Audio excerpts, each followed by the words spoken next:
Hello, this is Tom from Nimba. In this video, I'll be applying our Burn Zombie prosthetic. For this demo, the appliance is pre-painted with alcohol-activated colors. I've applied a bald cap to the performer. You'll see why in a short while.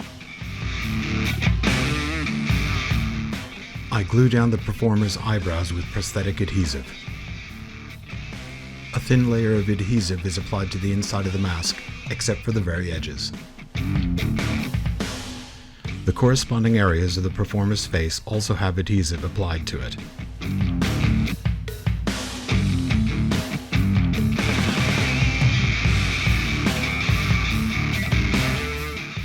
The appliance is carefully offered up and pressed firmly into place. Be careful not to fold edges under.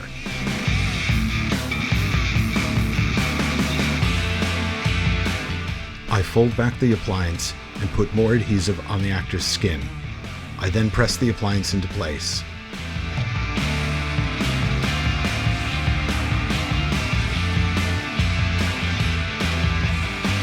Be extra thorough around the mouth and nose.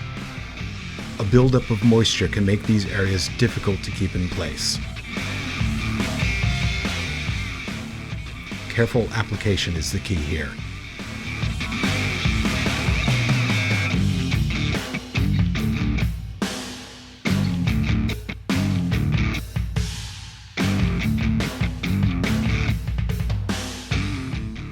I repeat the application process for the lower half of the face.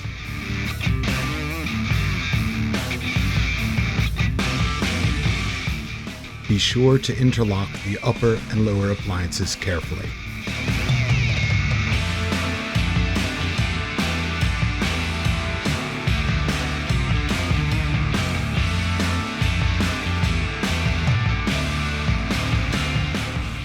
Next, I will use melted prosthetic grade gelatin to build up details and texture on the bald cap and the performer's skin around the appliance.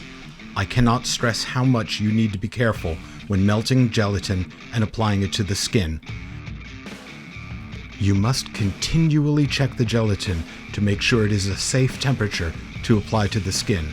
You don't want to burn yourself or the performer.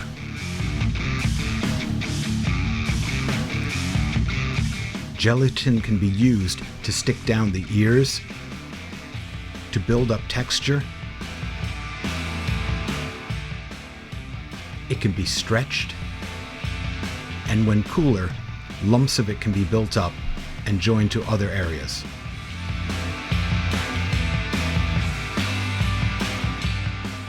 You can also use gelatin as an adhesive for pre-made gelatin appliances, which you will see I use on the head and the neck areas.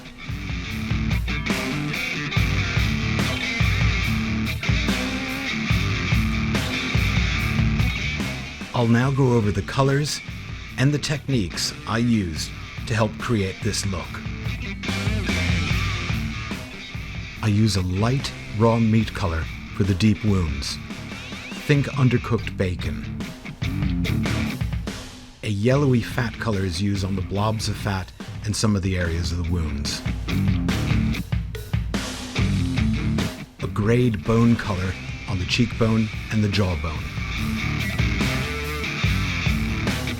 A mix of black and brown give you the basic skin tone.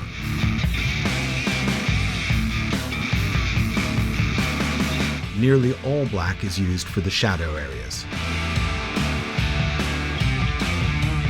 Finally, a warm brown is used to create highlights.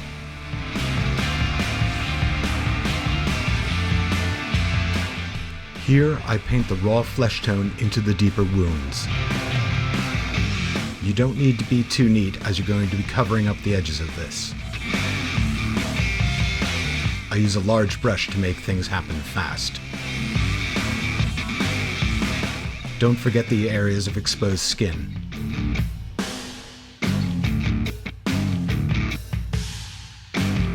Now I use a sponge to pat the dark flesh tone over the wounds and on the upper layer of the skin.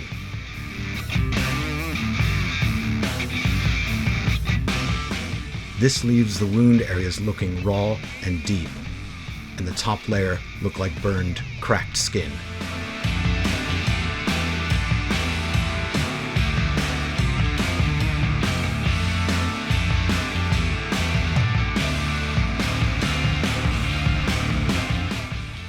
brings a blood red cream makeup as eyeliner to help make the eyes look weak. The final touches are added with some hair conditioner and a small amount of fake blood.